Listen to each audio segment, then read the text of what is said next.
అందరికీ నమస్కారం. ఈరోజు కథ 'ప్రేమ ఎంత మధురం' ఎపిసోడ్ 154. జీవితమే ఒక ఆట.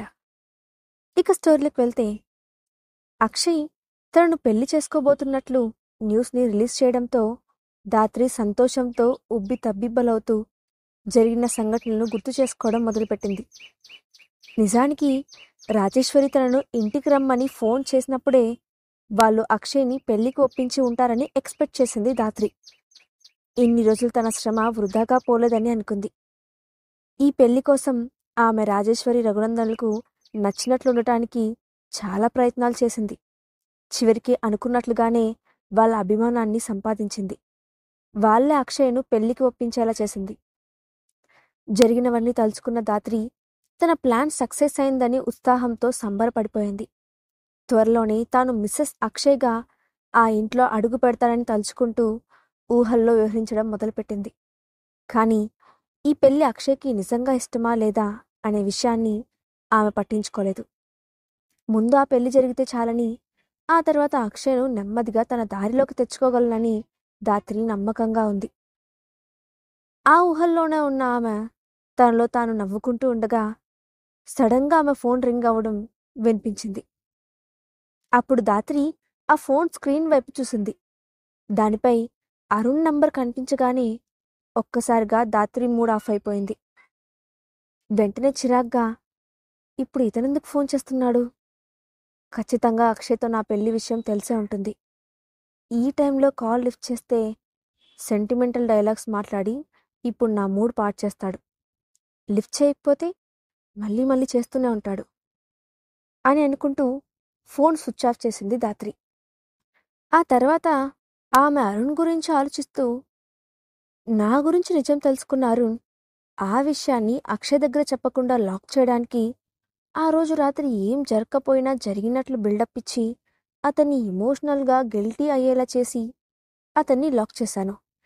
ఇప్పుడు దాన్ని పట్టుకొని నా పెళ్లి చెడగొట్టాడు కదా అని అనుకుంది.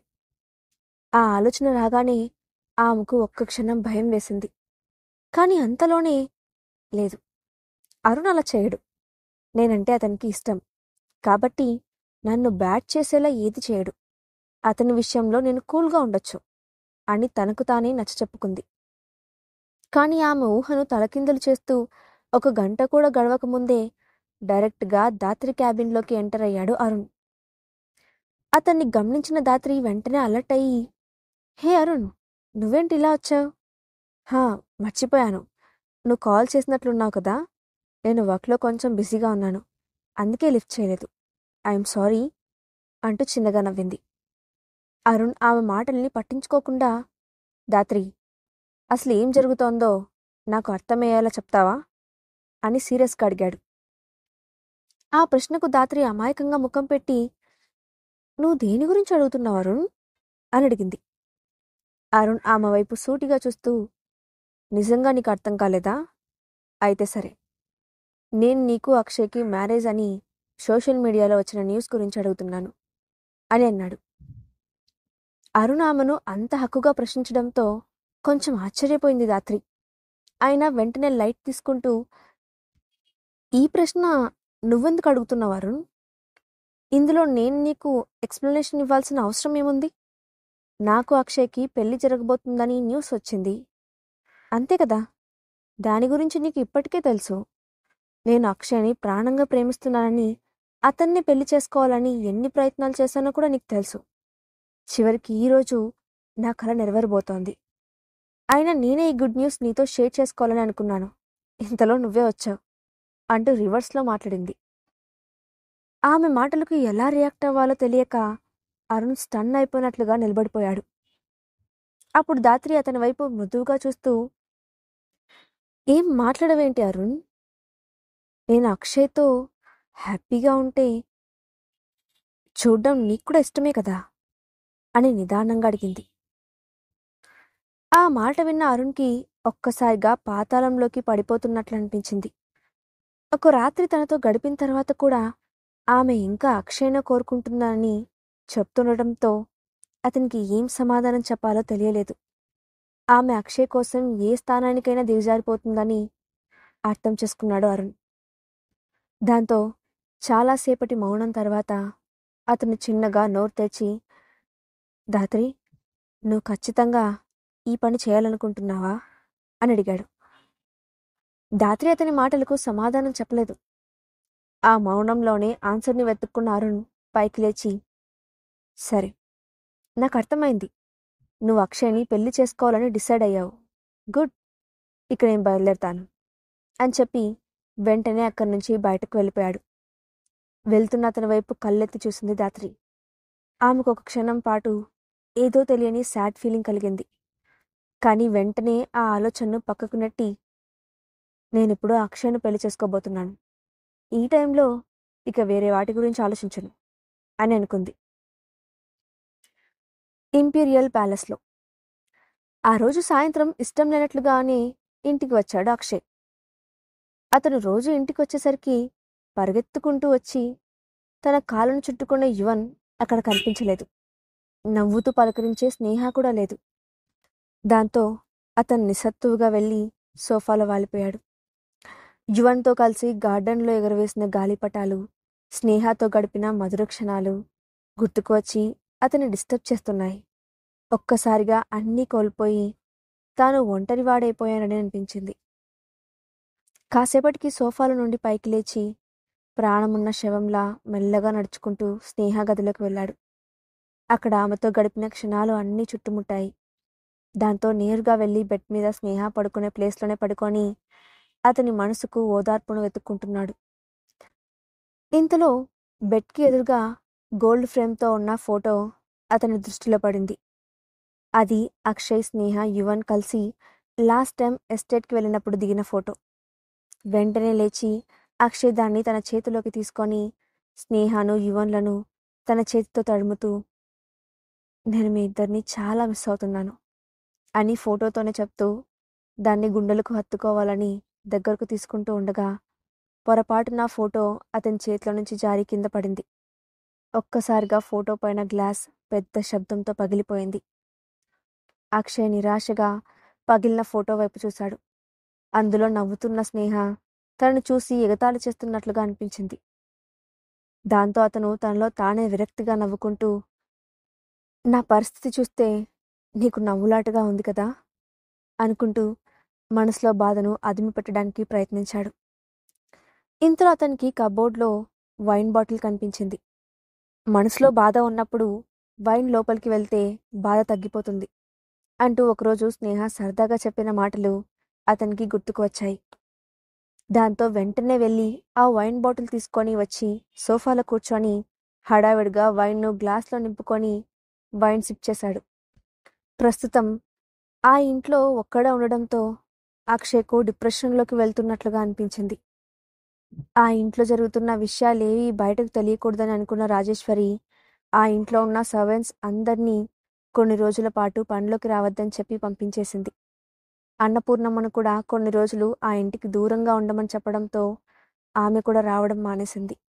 అందుకే ఇప్పుడు అంత పెద్ద ఇంట్లో అక్షయ్ను పట్టించుకోవడానికి కానీ అతన్ని ఆపడానికి కానీ ఎవ్వరూ లేరు. అక్షయ్ మెల్లగా వైన్ను గ్లాసుల మీద గ్లాసులు ఖాళీ చేస్తూ మత్తులోకి జారుతున్నాడు. ప్రస్తుతం అతని మానసిక పరిస్థితి అతని కంట్రోల్లో లేదు. అదే సమయంలో ఒంటరిగా ఉన్న కొడుకును చూడ్డానికి ప్యాలెస్కి వచ్చింది రాజేశ్వరి. హాల్లో ఎక్కడా అక్షయ్ కనిపించకపోవడంతో ఆమె పైకి వెళ్ళి ఒక్కో రూమ్ వెతుకుతూ, అక్షయ్, ఎక్కడున్నావు అని పిలుస్తోంది. చివరిగా స్నేహ గదిలోకి వెళ్ళిన రాజేశ్వరికి మత్తులో తూలుతూ ఉన్న అక్షయ్ కనిపించాడు. తన కొడుకుని ఆ పరిస్థితుల్లో చూసిన రాజేశ్వరి కంగారు పడిపోయింది. వెంటనే ఆమె అక్షయ్ దగ్గరకు వెళ్ళి, అక్షయ్, అసలు నువ్వేం చేస్తున్నావు అని కోపంగా అడిగింది. ఇన్ని రోజులు తన కొడుకును చూసుకొని ఆమె గర్విస్తూ ఉండేది. అతని పద్ధతులు, అలవాట్లు, డీసెన్సీ అన్నీ ఆమెకు గొప్పగా అనిపించేవి. కానీ ఇప్పుడు ఒక అమ్మాయి కోసం తన కొడుకు అంతలా తాగుతున్నాడని తలుచుకుంటే ఆమెకు బాధతో పాటు కోపం కూడా వచ్చింది. హఠాత్తుగా వచ్చిన తన తల్లిని చూసి ఒక క్షణం ఆగిపోయాడు అక్షయ్. కానీ మళ్ళీ వెంటనే ఎదురుగా ఉన్న వైన్ గ్లాస్ను తీసుకొని గబగబా తాగేశాడు. అది చూసి రాజేశ్వరి తన కోపాన్ని ఆపుకోలేక, అక్షయ్, ఇంకొన్ని రోజుల్లో నీకు దాత్రికి పెళ్లి జరగబోతుందన్న విషయం మర్చిపోవద్దు. నువ్విలా తాగుతూ కూర్చుంటే నీ ఆరోగ్యం ఏమైపోతుంది అంటూ గుర్తు చేసింది. అయినా కూడా అక్షయ్ ఏం మాట్లాడకుండా మళ్ళీ తన గ్లాస్లో వైన్ నింపాడు. దాంతో రాజేశ్వరి కోపంగా వెళ్ళి అక్షయ్ చేతిలోని గ్లాస్ను పట్టుకొని, నువ్విక తాగడానికి వీల్లేదు అని అంది. అప్పుడు అక్షయ్ తూలుతూనే ఆమె చేతిలో నుంచి వైన్ గ్లాస్ను విడిపించుకొని ఆ గ్లాస్ ఖాళీ చేసి సూటిగా రాజేశ్వరి వైపు చూస్తూ, ఆ దాత్రి పేరు నా దగ్గర ఎత్తకు. ఇప్పటికీ ఎప్పటికీ స్నేహానే నా భార్య అని సమాధానం చెప్పాడు. వెంటనే రాజేశ్వరి, మూర్ఖంగా మాట్లాడకు అక్షయ్. స్నేహ ఇక ఎప్పటికీ తిరిగిరాదు. నువ్వు తనని మర్చిపో. దాత్రియే నీ భార్య.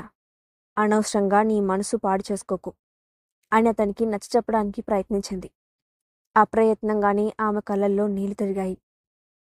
కానీ అక్షయ్ అడ్డంగా తల తిప్పుతూ, నేను స్నేహాన్ని ఎప్పటికీ మర్చిపోలేను. అయినా నువ్వు నా గురించి బాధపడాల్సిన అవసరం లేదు. నువ్వు డాడీ స్నేహాన్ని కిడ్నాప్ చేసి ఉండకపోతే ఆమె నన్ను విడిచిపెట్టి వెళ్ళేది కాదు. మా ఇద్దరిని విడదీయడం కోసమే మీరిదంతా చేశారు అని అన్నాడు. అక్షయ్ మాటలకు రాజేశ్వరి ఆవేశంగా, అక్షయ్, నీకు ఎన్నిసార్లు చెప్పినా ఎందుకు అర్థం కావడం లేదు? ఆ స్నేహ నీకు తగినది కాదు. దాత్రి నీకు పర్ఫెక్ట్ మ్యాచ్. ఆమెతో నీ జీవితం చాలా బాగుంటుంది. నీకోసం ఏం చేయడానికైనా దాత్రి సిద్ధంగా ఉంది. అసలు ఆమె నీకు నచ్చకపోవడానికి ఆమెలో ఏం లోపం ఉంది?